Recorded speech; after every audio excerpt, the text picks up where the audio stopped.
Wells acordou ouvindo um arranhar insistente na janela. Sentia todo o seu corpo doer. Sua perna estava imobilizada e havia fixadores nela. Novamente o som de arranhões chamou sua atenção.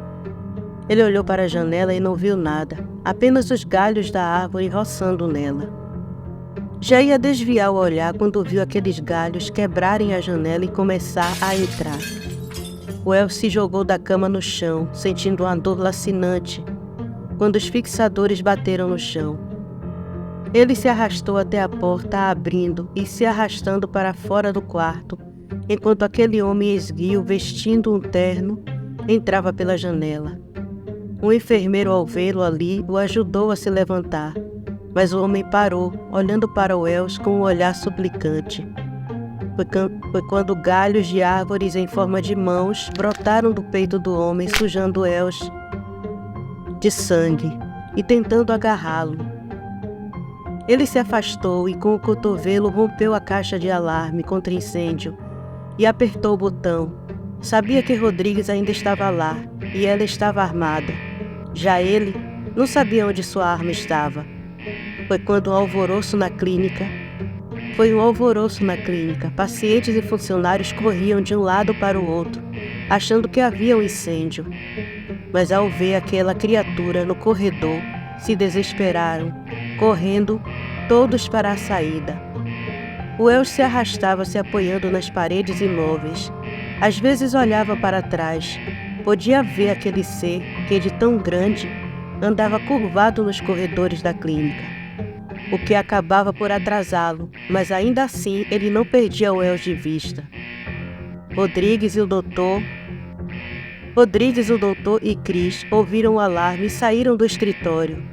As pessoas se atropelaram, correndo da criatura que, quando chegou em uma parte mais aberta, liberou uma série de tentáculos com pontas afiadas que perfuraram e pegaram várias pessoas, as tirando do caminho. Seu objetivo era o detetive Wells. E quando ele estendeu um dos tentáculos na direção dele, Rodrigues sacou sua 9mm e atirou várias vezes nele. E percebeu que dessa vez as balas o atingiram, fazendo ele recuar. Wells se ocultou atrás do balcão da recepção, enquanto ela ia andando na direção do C e atirando sem parar. Slenderman recolheu seus tentáculos e atingiu uma das lâmpadas do corredor, escurecendo tudo e sumindo em meio à escuridão.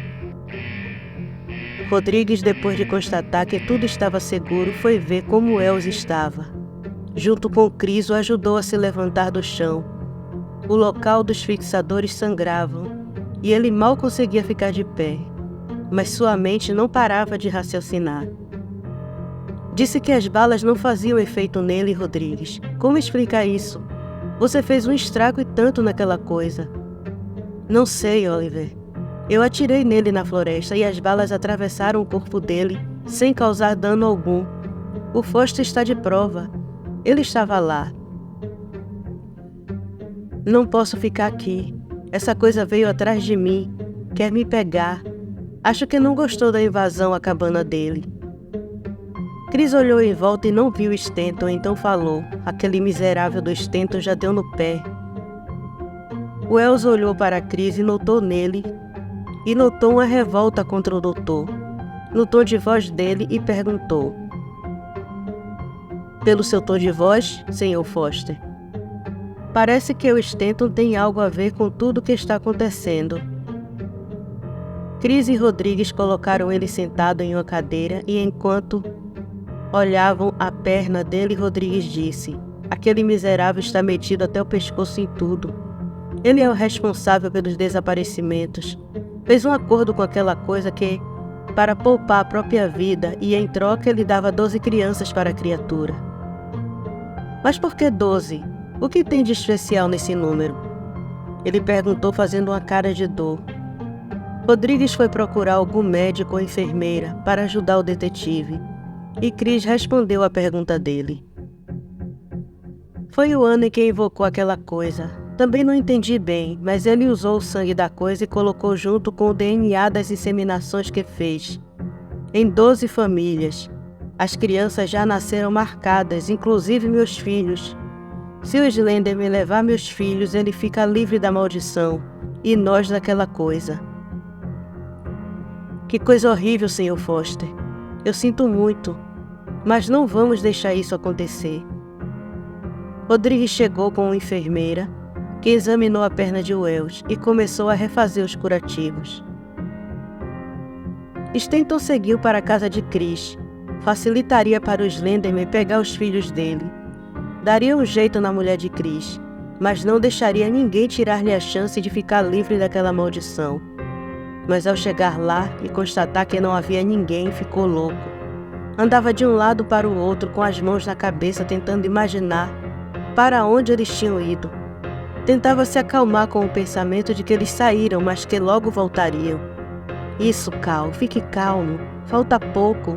Eles saíram, mas logo vão voltar. Isso, vão voltar. Ele ouviu galhos estalando, sabia quem era ele chegando. Já podia ver uma névoa sair da floresta. Correu e entrou em seu carro, saindo o mais rápido que podia dali. Estava apavorado. Dirigia rápido. Eu estava tão perto, ele pensava. As coisas não podiam dar errado agora. Ele bateu no volante, se perguntando em voz alta: para onde você levou, Chris? Para onde você levou, seu maldito? Depois que o curativo de Wells foi refeito, a enfermeira lhe deu muletas para ajudá-lo a se locomover. Eles saíram da clínica e foram para o apartamento de Brooke, para onde Chris levou May e seus filhos.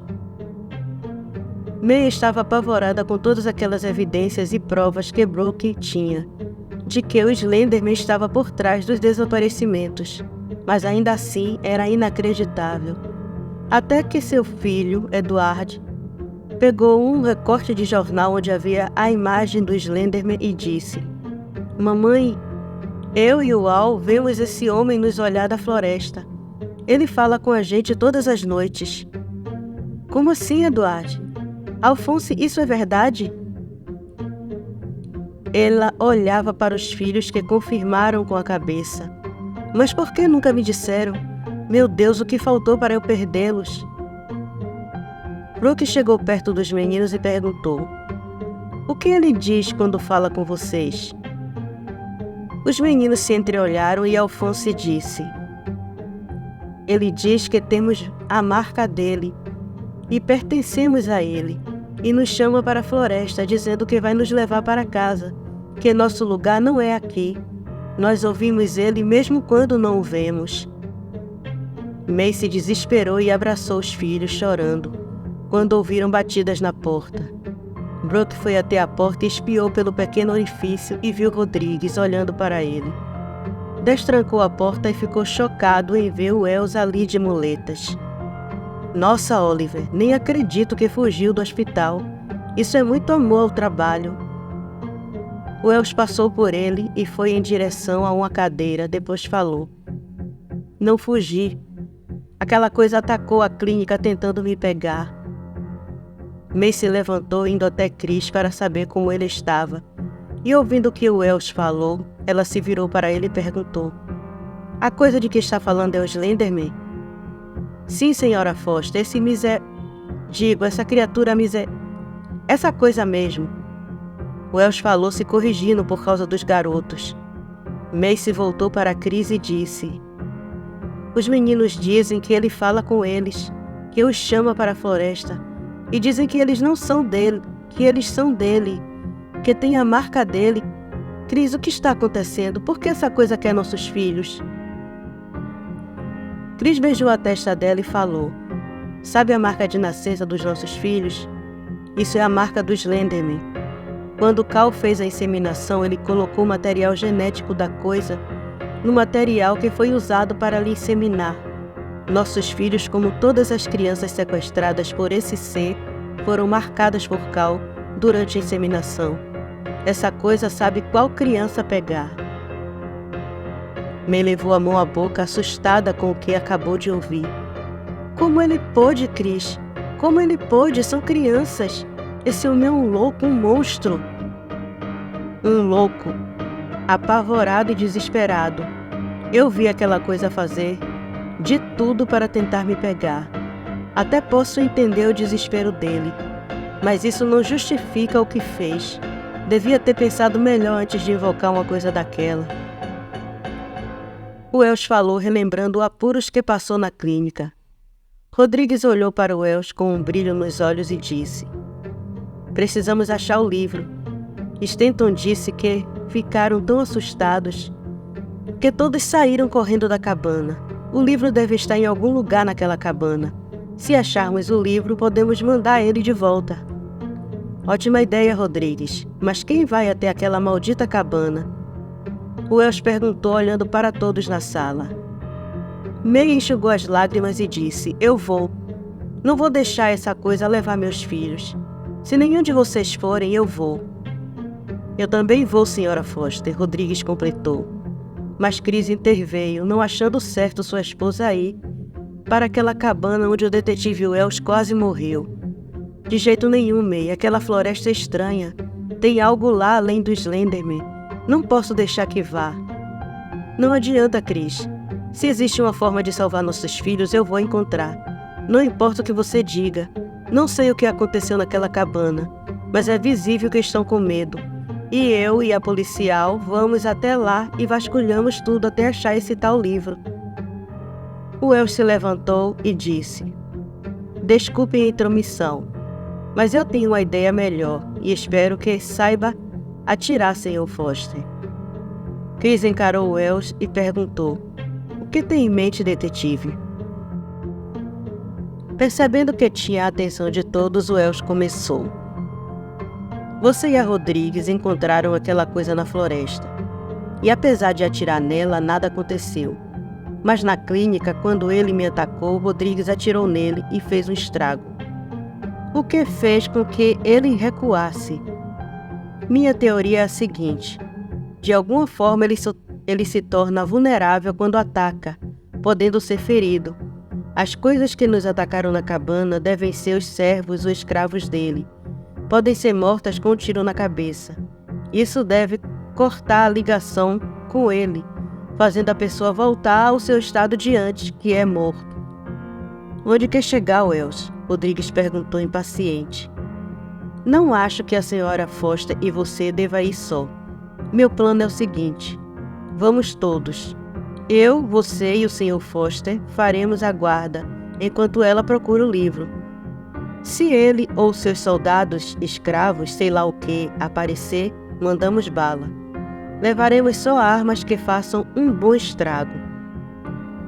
E as crianças? Não podemos deixá-las sozinhas, May falou preocupada. Elas estarão bem com Brooke, Sra. Foster. Ele é um adepto ferrenho das teorias de conspiração. Não existe apartamento mais seguro em toda Jeffersonville. Seus filhos estarão seguros. Eu vou cuidar bem deles, Sra. Foster. Ficaremos na sala primitiva até vocês voltarem. Brooke tranquilizou May. Curioso, Chris perguntou: o que é a sala primitiva? É um quarto nesse apartamento onde não há espécie alguma de energia. A iluminação é à base de lampião. Temos de tudo nele. Há um sistema de ventilação. O quarto é como um cofre, só abre e fecha por dentro. Temos comida, jogos, livros, lugar para dormir. Tudo isso bem aqui embaixo dos nossos pés. Você tem um quarto do apocalipse? Como conseguiu fazer isso nesse apartamento? Como deixaram você fazer isso? Rodrigues falou, já achando Brock um louco. Esse prédio pertencia à minha família. Quando ficou para mim, por herança, eu não tinha como dar conta da coisa toda. Afinal, eu sou um repórter. Então fiquei com o térreo e o porão e vendi todo o resto. Fechei o acesso ao porão, mas antes transformei ele num cofre. Abri um alçapão no meu quarto, que me dá acesso ao porão. Chris bateu no ombro dele e disse: cara, quando tudo isso acabar, eu quero ver esse lugar pessoalmente. Brooke riu com a curiosidade dele. Depois de tudo acertado e sob os protestos de Rodrigues quanto ao Wells ir com a perna daquele jeito, todos entraram no carro e foram até a cabana. Ao passarem com o carro por um cruzamento, Pegando a estrada que levava ao acampamento, Stento reconheceu o carro de Chris. Deu partida no seu e começou a segui-los. Estava curioso para onde ele estava indo com tanta pressa. Está pensando em fugir com meus sacrifícios, hein, Chris? Não vou permitir. Ele pensava enquanto mantinha uma distância segura entre o carro dele e o de Chris. Estamos sendo seguidos, Rodrigues observou. Eu sei. Desde o centro. Apesar da distância segura, é um amador. Wells completou. Chris olhou pelo retrovisor e reconheceu o carro de Stento. É o Cal. O que ele pensa que está fazendo? Provavelmente achando que está fugindo com as crianças, Rodrigues observou. Chris acelerou o carro para desespero de Stento, que também acelerou. Mas quando o carro de Chris pegou a estrada do acampamento, Stenton parou o carro. Ficou observando o carro de Chris sumir na escuridão da floresta, onde só os faróis do carro podiam ser vistos. Ele não poderia entrar ali. Aquela e qualquer floresta o apavorava. Ficou ali apertando com força o volante e perguntando o que Chris iria fazer ali com os filhos. Quando as luzes dos poucos postes na estrada começaram a piscar, Stenton sentiu seu coração acelerar. Ligou o carro, mas este morreu completamente. Ele se desesperou, então saiu do carro e começou a correr de volta para o centro. Mas os flashes já tomavam conta de toda a estrada, como se fossem relâmpagos. A dor de cabeça fez Stenton cair de joelhos no chão. Seu nariz começou a sangrar. Ainda assim, ele se levantou com dificuldade e tentou correr enquanto ouvia as árvores estalarem. Tudo parecia distorcido para Stenton. A dor de cabeça fazia a estrada tremer e ele caiu no asfalto. Deitado ali, ofegante, ele observava a floresta, quando o viu sair do meio das árvores. Slenderman caminhou até Stenton, que chorava encolhido no asfalto, e estendeu seu longo braço e o pegou pela cabeça, o levantando e o levando até ele. Então falou. A voz de Slenderman em sua mente fez seus ouvidos, nariz e olhos sangrarem. Você falhou. Falhou. Me servirá de agora em diante. Slenderman colocou sua mão próxima ao rosto de Stenton, e seus dedos se estenderam como tentáculos negros, perfurando os olhos e boca de Stenton. Continuaram a descer, retorcendo seu corpo inteiro, transformando ele no seu humanoide e desfigurado, parecendo um zumbi. Sua pele ficou cinzenta e seu corpo completamente esquelético. Seus cabelos caíram e até não sobrar quase nada. Porém, ele tinha uma força absurda. Quando terminou com ele, Slenderman falou em sua mente. Ficará à minha disposição, me servindo quando eu precisar. Quando chegaram na cabana, que fora destruída no confronto anterior, ela estava completamente intacta. Nem a parede destruída havia. Chris, Rodrigues e Wells ficaram sem entender. Chris arrombou a porta e todos entraram, fecharam a porta e fizeram uma barricada por dentro. Wells, Rodrigues e Chris se colocaram em lugares estratégicos com suas armas engatilhadas, e May deu início à procura do livro. Começou por todas as gavetas que viu, depois por cima dos móveis altos. Alguém sabe como esse livro é? May perguntou, lembrando que não fazia ideia de como era o livro que procurava. A única coisa que sei sobre ele é que Cal o pegou de nosso professor de história, Afonso Green. Eles eram amigos e Cal sempre ficava depois das aulas conversando com o professor. Mesmo na faculdade eles ainda se falavam, e Cal sempre ia na casa dele. Acho que foi assim que ele descobriu sobre o livro, mas quando o pegou não deixou nenhum de nós ver. Foi como ele contou para mim e para a policial Rodrigues. Parece que o livro traz seu maior medo para a realidade. Como ele pode fazer isso com nossos filhos? Com todas as crianças? Como um monstro desse pode ser um médico? May estava parada no meio da cabana quando começou a sentir ela tremer. Todos começaram a olhar em volta, tentando entender o que acontecia, quando um cervo se atirou pela janela, ficando preso na mesma e se machucando com o vidro quebrado. Logo, outros começaram a se atirar na porta e nas paredes de madeira da cabana. A cabana inteira tremia, os animais não paravam, mesmo machucados. O sangue dos que estavam presos nas janelas escorriam pela parede, empoçando no chão de madeira. May estava apavorada. Nunca tinha visto eles agirem assim. Logo a barricada da porta não suportou as investidas dos cervos, e tudo veio abaixo, deixando alguns animais entrarem. E estes atacavam todos que estavam na cabana, que para se defender atiravam nos animais, abatendo alguns. May se escondeu atrás de um dos poucos móveis da cabana. E em meio à confusão ela percebeu que o sangue dos cervos, que já havia bastante, estava escorrendo para uma abertura no piso da cabana.